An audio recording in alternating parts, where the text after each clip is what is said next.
Bonsoir peuple de Dieu. En ce lundi soir, nous nous présentons devant le Seigneur avec un cœur rempli d'espérance. Peu importe ce que cette journée a apporté, fatigue, combat, inquiétude ou silence, nous croyons que Dieu est encore sur le trône. Ce soir n'est pas un soir ordinaire. C'est un rendez-vous divin. Un moment où le ciel visite les maisons. Un moment où Dieu renouvelle les forces de ceux qui sont découragés. Un moment où les larmes deviennent des témoignages. La Bible déclare dans le psaume 121 : « Je lève mes yeux vers les montagnes. D'où me viendra le secours ? Le secours me vient de l'Éternel. » Même si les hommes t'abandonnent, Dieu ne t'abandonnera jamais. Même si les portes se ferment, Dieu peut encore ouvrir un chemin dans le désert. Même si ton cœur est lourd, le Seigneur connaît ton combat. Ce lundi soir, prends quelques secondes pour remettre toute ta vie entre les mains de Dieu.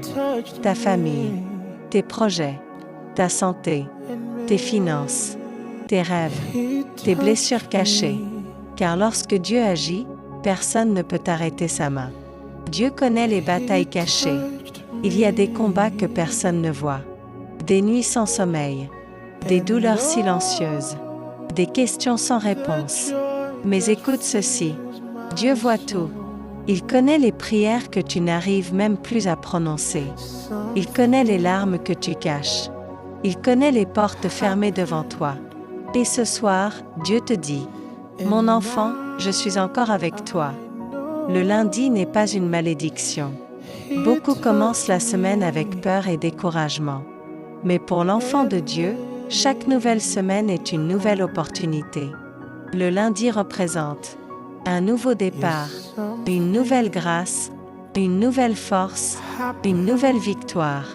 Ce que tu n'as pas réussi la semaine passée, Dieu peut te donner la capacité de l'accomplir cette semaine. Ne laisse pas la peur contrôler ton cœur. Ne laisse pas les mauvaises nouvelles détruire ta foi. Car le Dieu que nous servons est capable de changer une situation en une seule nuit. Dieu travaille même dans le silence. Parfois tu pries, mais tu ne vois rien changer immédiatement. Tu demandes : « Seigneur, où es-tu ? Pourquoi le silence ? Pourquoi cette attente ? » Mais rappelle-toi, le silence de Dieu ne signifie pas son absence. Pendant que tu attends, Dieu prépare quelque chose.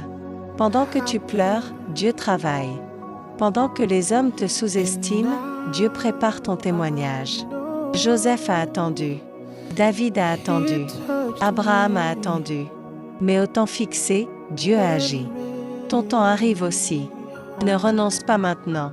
Peut-être que tu pensais abandonner. Abandonner ton rêve. Abandonner ton ministère. Abandonner ton projet. Même abandonner la prière. Mais ce soir, Dieu t'envoie ce message. N'abandonne pas maintenant. Car la victoire est souvent plus proche qu'on ne le pense. Le diable veut fatiguer ton âme. Mais Dieu veut renouveler tes forces. Tu n'es pas seul dans le combat. Le Seigneur marche avec toi.